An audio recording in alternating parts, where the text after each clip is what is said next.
Hello, today I'd like to talk about ancient India, and this is an area which we probably, people especially from the United States, don't know as much about India, and we underestimate the size of India.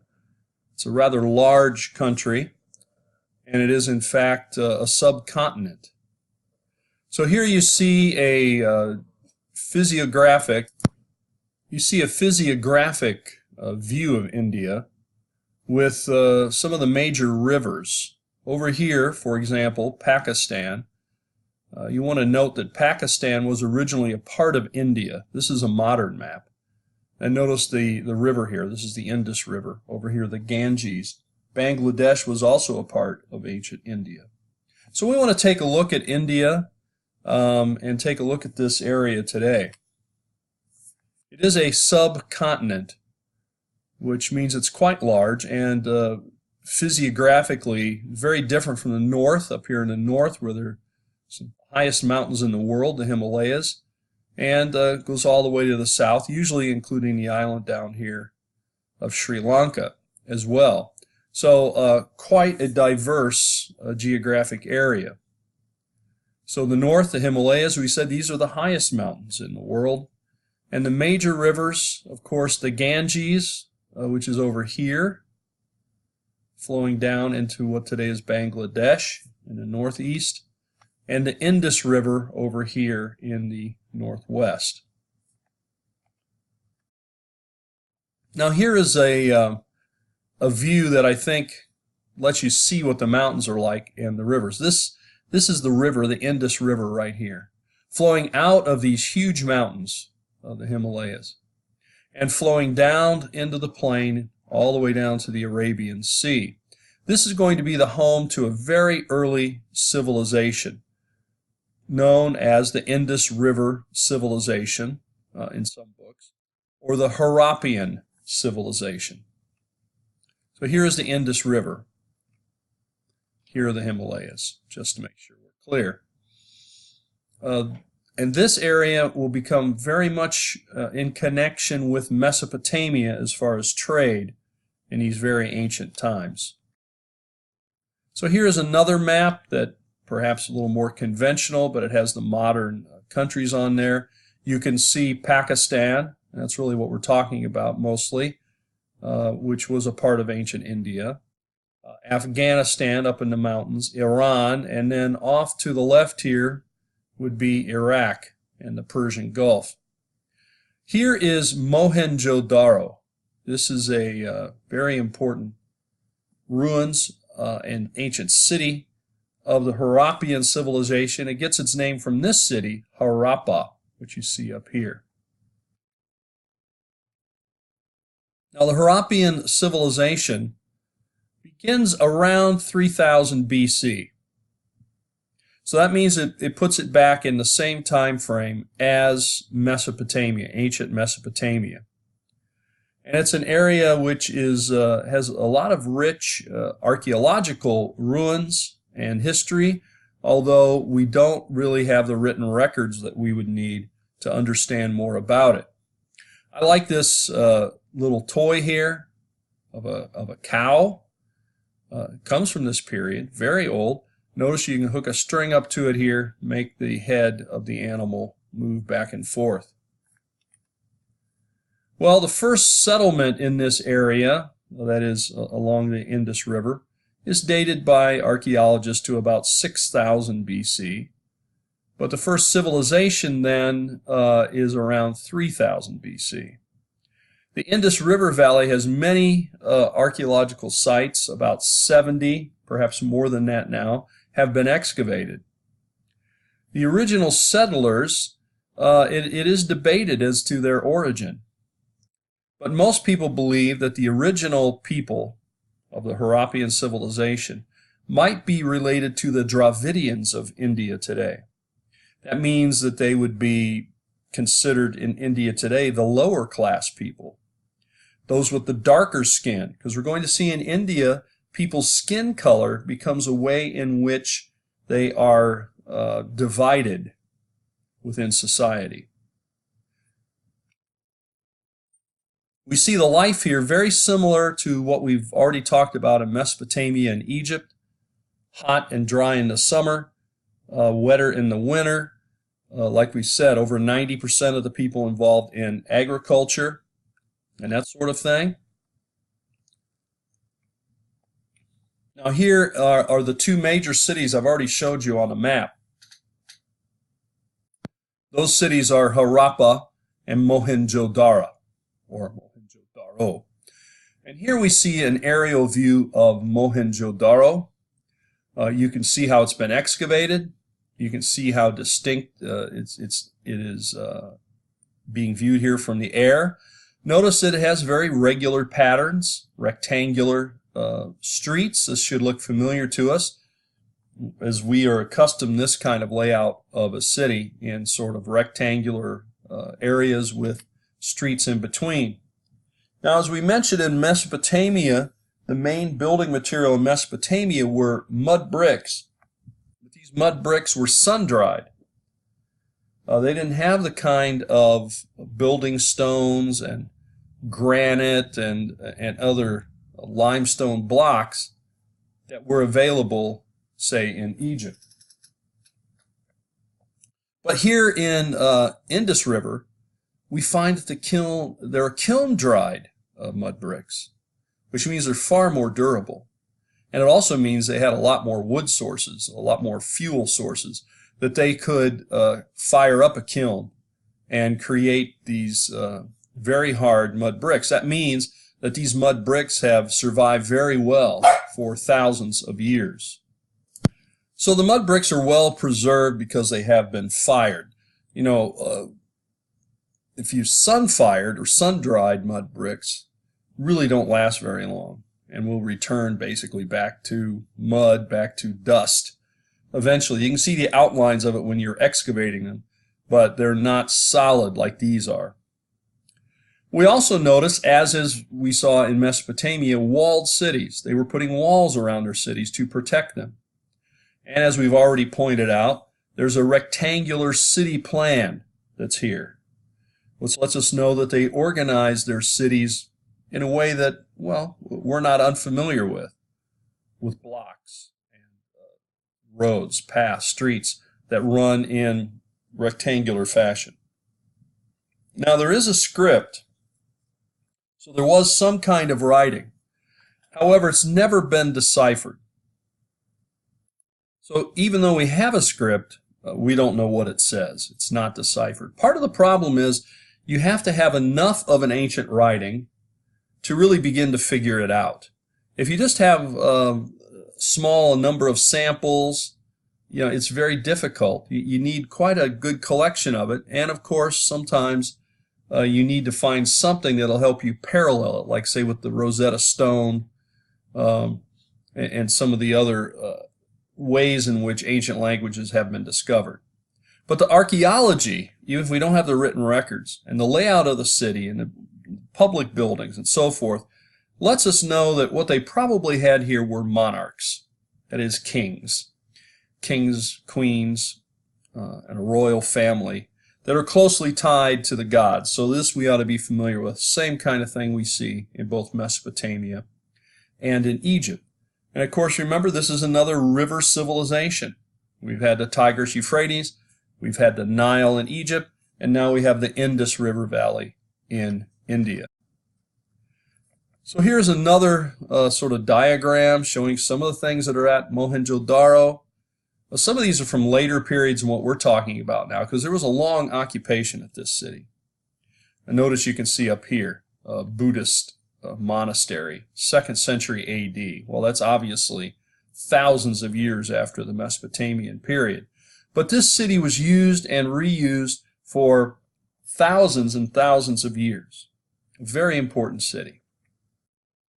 Now, what is the culture like? And here is a picture of some of those mud brick, kiln-fired mud brick walls. Look at them. Some of them are 10 feet high, and they're still in very good shape. And see how thick the walls are. So these are very important and means we have a lot to work with when it comes to that area. There's been a lot of excavation done here as well. Well, of course, as you would expect, it's an agricultural economy. That means that they're based everything on the production of food, the care for animals, and like I said, over 90%, maybe up to 95%, 92 to 93% of the people are involved in agricultural work with animals, work with crops, and that sort of thing, food production. We do know that they had a good amount of trade with Mesopotamia, especially with Sumer, and this was coming across the Persian Gulf. We know this from the written records of the Sumerians. The Sumerians record goods that they're getting from the Indus River Valley. So he actually gives us a window as to what kinds of things are being imported into the Indus River Valley and what kinds of things are being exported. So we see then they're importing textiles and food, okay, so which means the Harappian culture doesn't produce enough food for its population. So this means that they need to import food to support their population. So they're getting that from Mesopotamia. Remember, Mesopotamia has a lot of wheat and barley. They also have a lot of sheep with wool and that sort of thing for textiles. But what are the Mesopotamians, the Sumerians, getting from the Harappian civilization? We know that the Harappian culture is exporting things like wood. They have much more access to trees and wood. Copper. Copper is a very important commodity at the time, because if you can make copper, of course, into tools and weapons. And if you put copper with another metal in a very small amount, and that metal is tin. If you put copper and tin together, do you know what you get? You get a substance known, an alloy known as bronze. Bronze then is much more durable than copper. Copper is very malleable. That is, it can be pounded flat, can be stretched. This is why we use it for tubing, like copper tubing for water pipes and things. Also for wires that go through your wall. You can take copper and stretch it very thin. It's very durable that way. Well, copper was also used at this time to make tools and weapons, especially when you mix it with a bit of tin and you make bronze. Now you have a very durable weapon or tool. Gems and other luxury items. Luxury items are basically items that are small but very expensive. So these could be things like jewelry, later on, things like spices, things like that.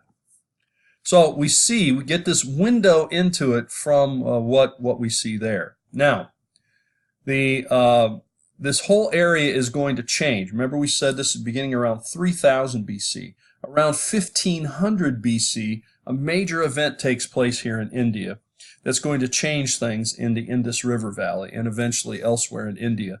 And this is an invasion of people that are called the Aryans. A-R-Y-A-N, Aryan. The Aryan people are coming from the north. They're coming probably from Iran, Afghanistan, in this area, and they're moving southward. They're bringing with them a different culture, a different language, a different religion. And you've probably heard the name Aryan before in, say, connection with Nazis and Hitler and so forth.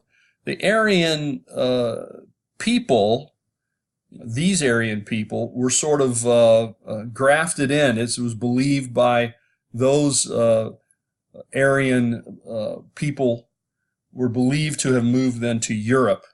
And so this is something that somebody like Hitler would talk about, the Aryan race and them being superior and so forth. Well, the Aryan people here invaded with a military invasion. They were quite militaristic, and they were very successful in conquering this area. They were sometimes considered to be somewhat nomadic in the north. And but by all accounts, they were good warriors. Now, Granted, mostly what we know about them comes from their own sources, but they certainly did take over the area. They certainly did conquer it and control it for the years to come. They spoke an Indo-European language.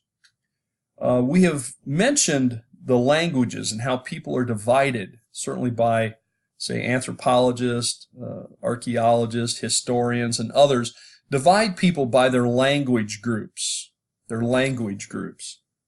A major language group is Indo-European. Indo-European has the Indo because of India, okay, with, say, these Aryan language, and then spreading to Europe. So languages like English is Indo-European, French, German, Latin, Greek. These are all Indo-European, but so is Hittite. And in that case, Hindi. Hindi is related to an Indo-European language as well.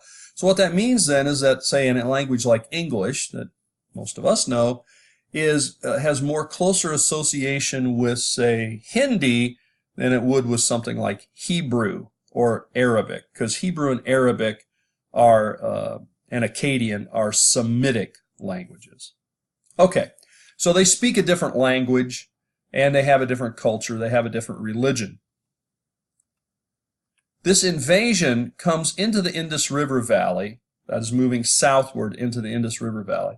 Then they will move eastward, that is, the Aryans will move eastward and conquer more of India that way. And later they'll move southward until they control just about the entire area of what we would call India today, the subcontinent of India. So this is a massive invasion, very successful for them, and it's going to change the scope of India forever. Now, how do we know about it? Well, there is a written document called the Rig Veda. The Rig Veda is believed to be recording earlier stories that were passed down by word of mouth, oral stories. One generation would tell it to the next. Eventually, these are written down in the Rig Veda. And so we'll probably mention that a little bit more. This becomes then the basis for the Hindu religion as well. Now, another major advantage that the Aryans are going to have is that they have iron. Remember, we said in the Indus River Valley they're using bronze. Iron, of course, a very different substance, still basically the metal we use today, although we temper it and we call it steel. It makes it even stronger. But iron is a stronger metal, more durable. Say if you're in battle, if you have an iron sword going up against a bronze sword, well, you're more apt to dull or break the bronze sword. Also, if you have a tool, the tool is going to last a lot longer and keep its edge, its functioning, a lot better if it's iron. Now, if we go to some of the later history in India, and we move it up about 1,000 years, this is where we see an outside force called the Persians. Now we mentioned the Persians a bit if you listen to the lectures that I had recorded for you. Of course, the Persians were very important in Mesopotamia, but they create a huge empire, which does go all the way from India, all the way across the Middle East, even into Egypt, and all the way to Greece, across Turkey. Well, by 530 BC, the Persians have moved into India and subjugate it and take control. This will continue until Alexander the Great, we'll talk more about him later as well, who is Greek, seeks revenge against the Persians, and will move into this area and conquer it from the Persians, and he will have control there at about 330 BC. So that means that from roughly 200 plus years, it is outside forces that are controlling India. There's not a local sort of kingdom that's there. Now this is where Chandragupta comes into play, around 324 to 301.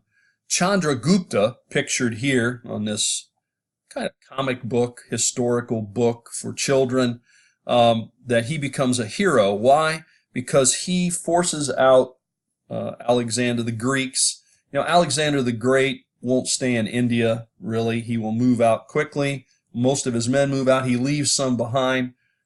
Alexander will later die in Babylon. He'll leave everything kind of up in the air. This allows somebody like Chandragupta then to take back local control of India under his authority.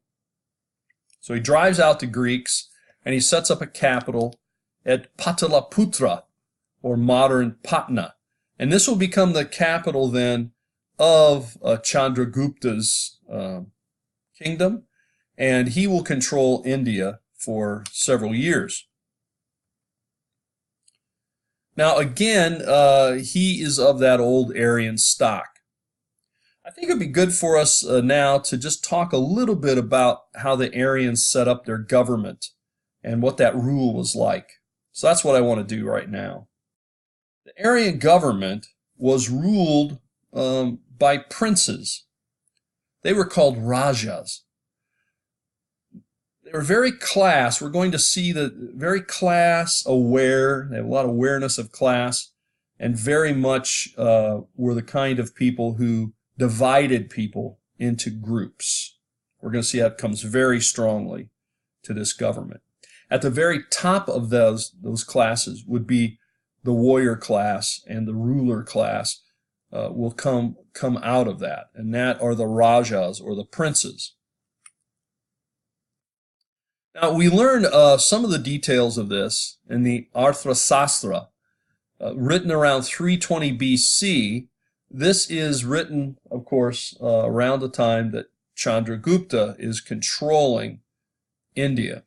It's written by a guy named Kautilya, who was an advisor to Chandragupta around 320 BC. And you see a picture of a cover of one of the books here. Now, what's interesting about this is that it sort of sets the stage of what we might consider pretty modern thinking about governments. We might call it kind of cynical, but it'll certainly, these same kind of ideas are going to come up almost 1,800 years, over 1,500 years later in Europe, and will become very influential in European government and consequently in Western government. It's not clear that that was copying this, or if they both came up with it independently. But at any rate, those principles are there. And what is that principle? Basically, what Kautilya does here is that he writes his advice to Chandragupta. He says, what is the purpose? What's the role? What's the best thing that a ruler can do? Well, a ruler must be strong. A ruler must have power, must maintain power, and then protect his people. So this is his advice. But he says along the way, in order to keep your power, get your power, keep your power, protect people, you can use pretty much any means that you can think of to achieve that goal. So this sometimes is called the end justifies the means. The writer who writes about this kind of thing during the Renaissance period in Italy is named Machiavelli. And Machiavelli, and even we have a word that we use in English, Machiavellianism, which maybe is not a word you use very often, but it means that basically the leader can do whatever they want, basically, whatever they can justify, that this is going to keep them in power. And then, of course, the idea is if we have this strong ruler, well, then we'll have a strong country and we'll protect the people. So it's a very, you might say, a cynical approach, a very self-serving approach. Now, as I told you, India, because of this invasion of the Aryans, is going to have a highly stratified society. People are going to be divided into distinct classes. You know, in the United States, we talk about classes. For example, the middle class gets mentioned a lot. Some people talk about the 1% or what, the very wealthy. upper class. We don't used to like to use that word upper class, but the wealthy. We do it always based on wealth. When we say middle class, we mean that the income is middle in nature, lower class or poorer people. So, we broadly divide things at least into three groups: the rich, the middle class, and the poor. That's all an economic delineation, and not necessarily based upon someone's race or appearance. Someone can be very wealthy, and you could win the lottery or something, or and you could become very wealthy overnight, and suddenly your status would go from maybe being poor to being rich overnight. In fact, a lot of people hope that happens, right? So they go out and buy lottery tickets. But here in India, wealth is not really wealth is a sort of a byproduct of it, but initially it's your race, and really it's your appearance. This comes to be called the caste system of India. The caste system then is really not an Indian word, not a Hindu or Hindi word. It comes from the Portuguese, because the Portuguese come to India pretty early on and establish trade there because they're looking for spices, and they sort of take over some port cities. But when the Portuguese show up, they realize that India has this very sort of strict, strong division of people into groups.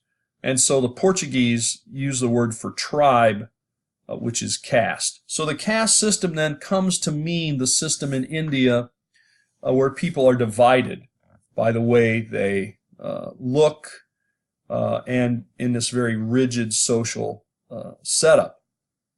Now, the Aryans, when you remember, they invaded from the north and to dominate the local people.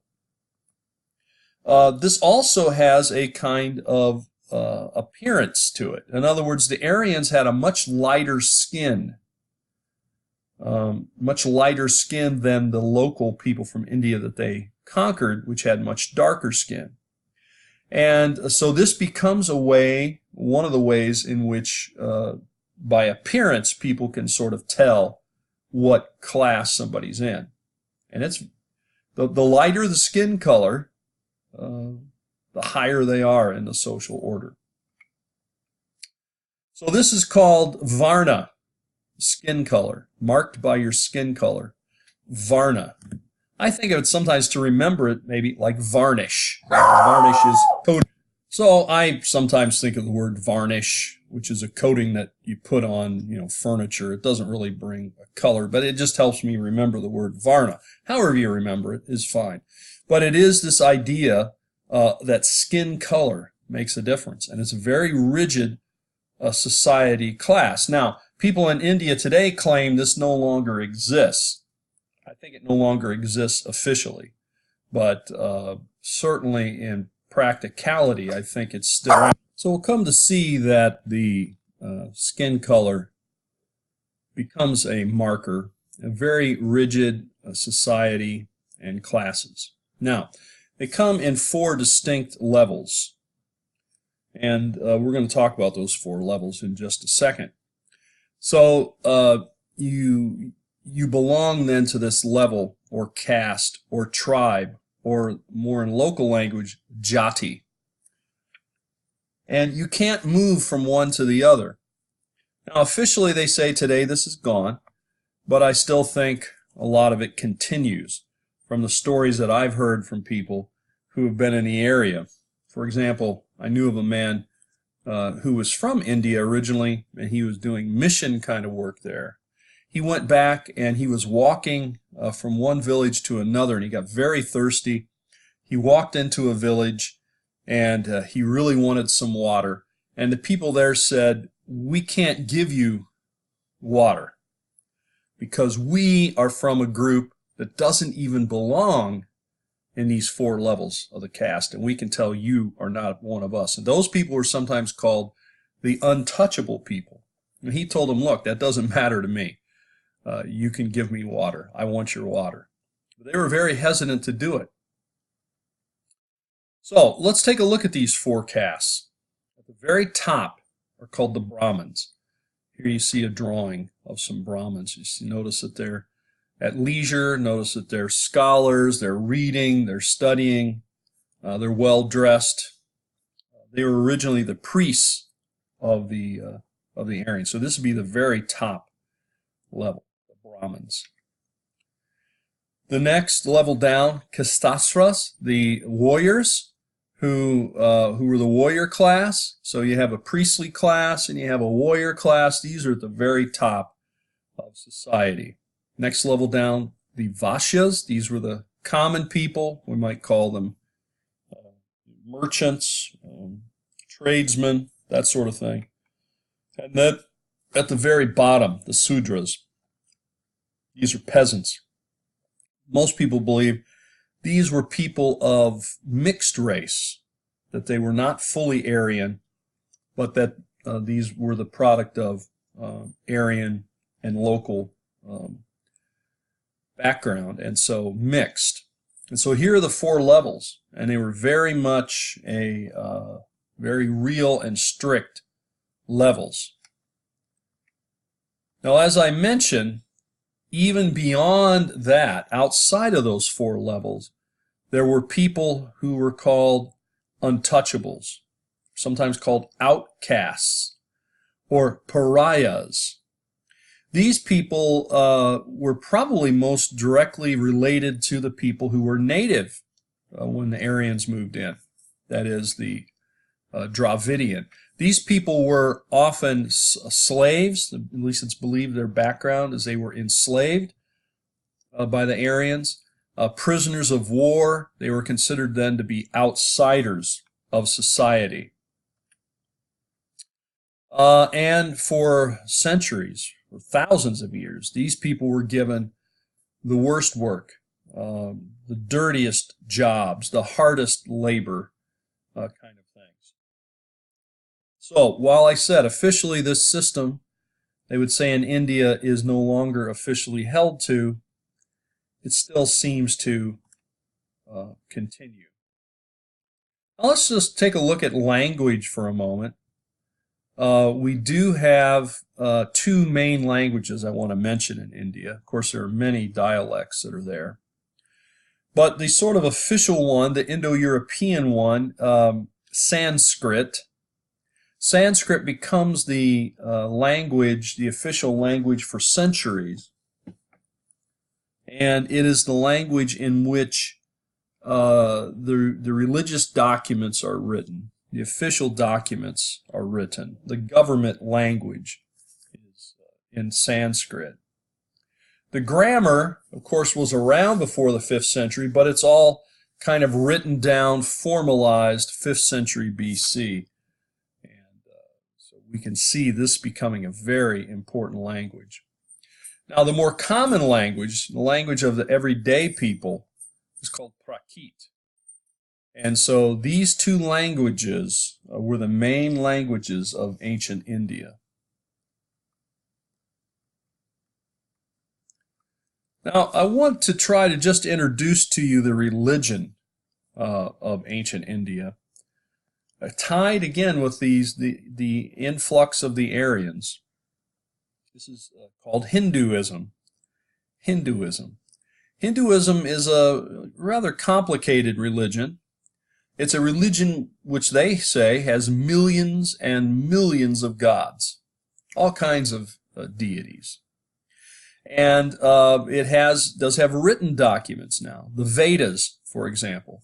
Vedas means knowledge, and these are written down sort of, I don't want to say it's like the Bible, but it is a religious text of Hinduism, the sacred text of the Hindus.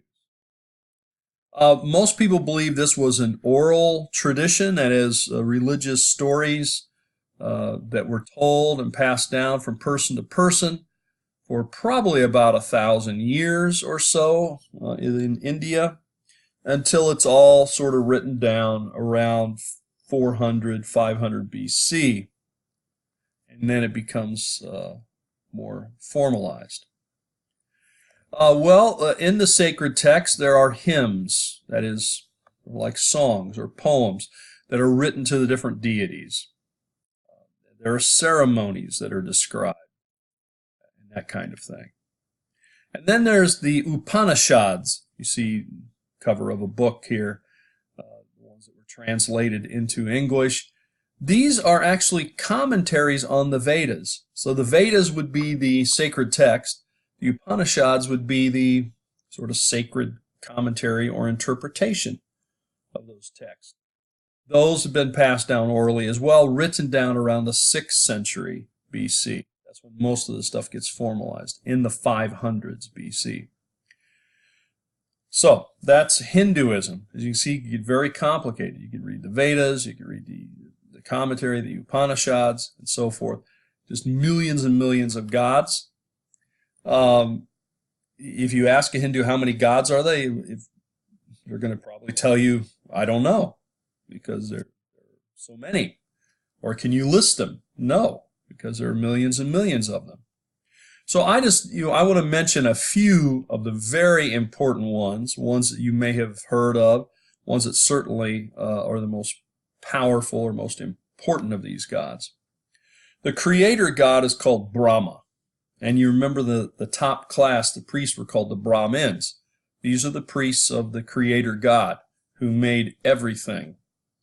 But in a Hindu idea, the idea is that everything came from the one. Everything will go back to the one. They talk about things being emanations. And these emanations can get further and further away from the source or the gods, and then what we need to do is get closer and closer and back. Eventually, the goal is to be reunited with the gods. Well, anyway, the Brahman is the creator.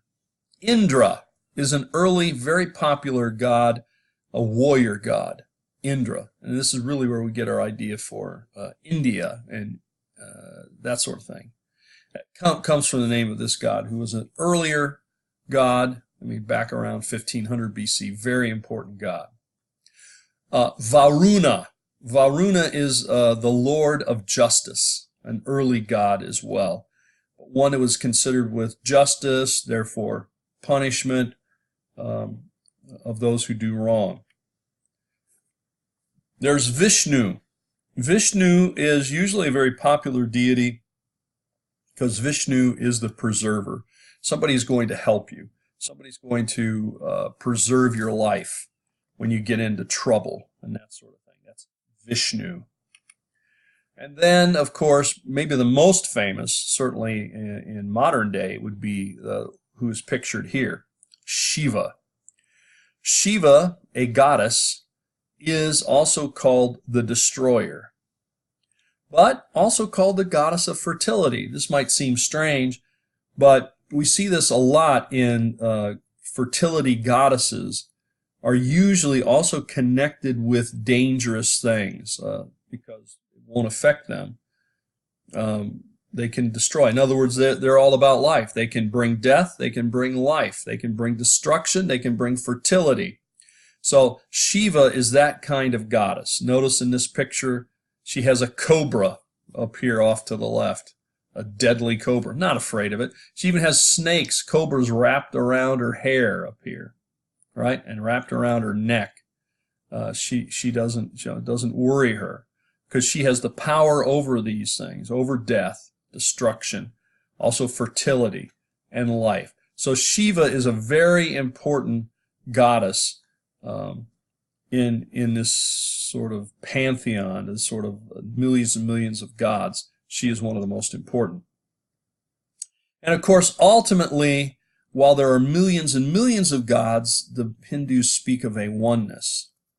That in a sense, everything is one. The Brahman, like Brahman. So they talk about the one. So, it's a very, when we get to Eastern kind of religion, Eastern sort of thinking,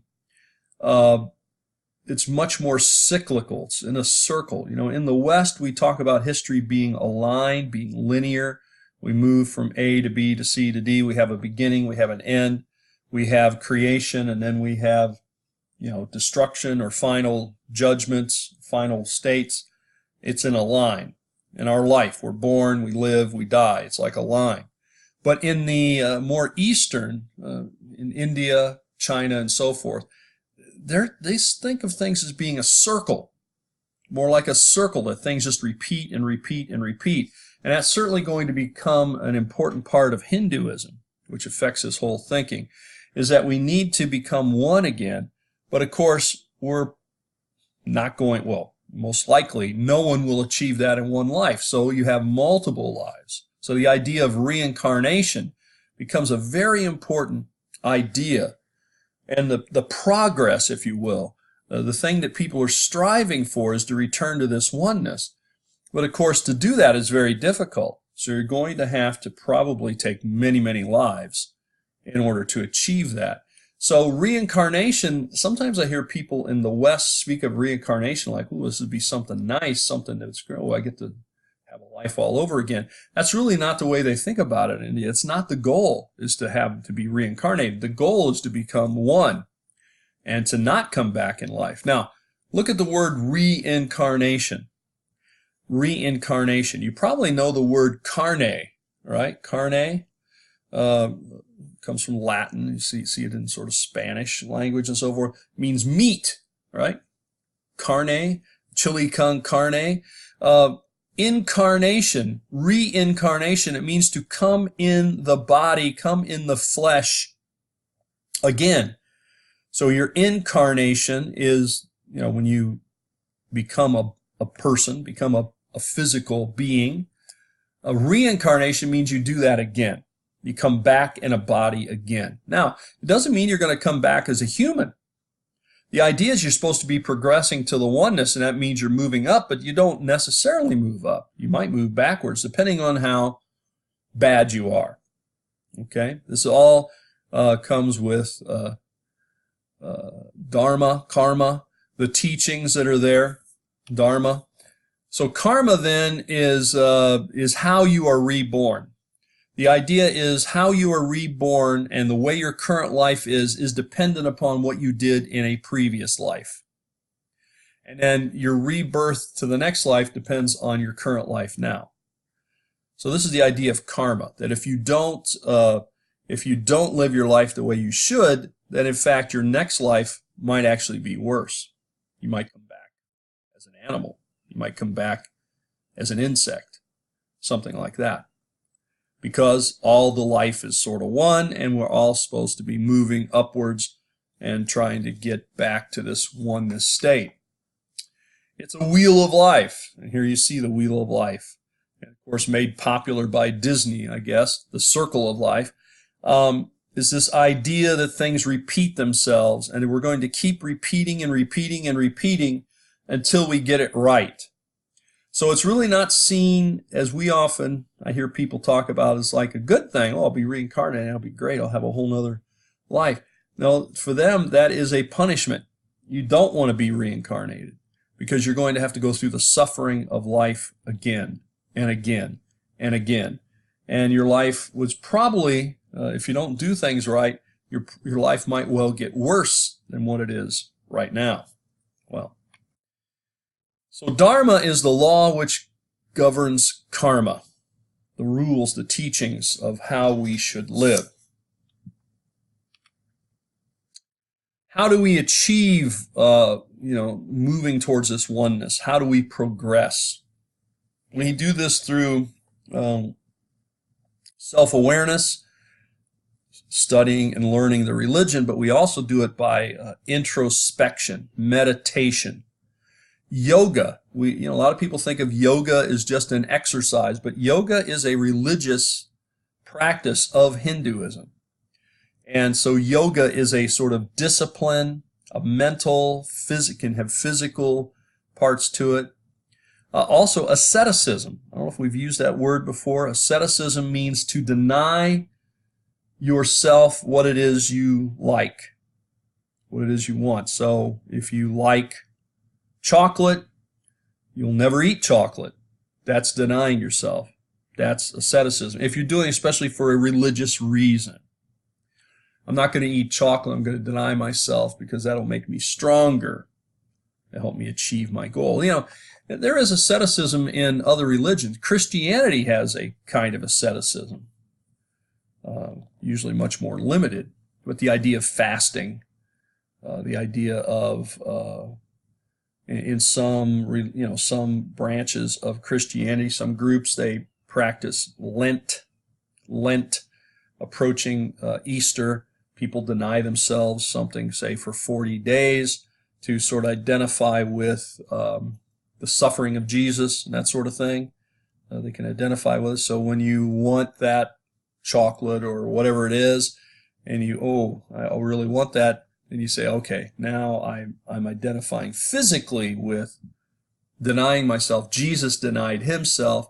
We are told to deny ourselves, take up our cross and follow him, that sort of thing. So there is this kind of asceticism. Also, sometimes it become very, very pronounced, very, what we might consider, most of us, over the top, where you would punish your body, not just deny it. You would do things that would bring it harm, pain, suffering. Even some cases in Hinduism, self-mutilation, cutting yourself or hitting yourself with a rod, a stick, or something. This is a way to sort of punish yourself, and that's supposed to be more discipline, which might well help you achieve your goal of oneness. So the goal here, I've mentioned several times, but I'll mention it one more time. The goal is not to be reincarnated.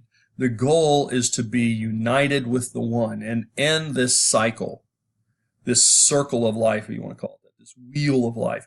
You want to end that, and you want to become one with the One, which is the Creator God. And eventually, that should be the goal of everyone, and we'll all just be one. Okay? So, it's an interesting concept. And it's very prevalent, very in Eastern religion, because we're going to see Hinduism influences. Buddhism is sort of an off-take of Hinduism, and of course Buddhism is very evangelistic. They spread it to China, to Japan. We have other instances of this kind of thinking. Okay, well, we're going to end it there for now. And I hope you're doing well. You can rewind this and think about it. Be sure to read the chapter as well. All right, have a great day.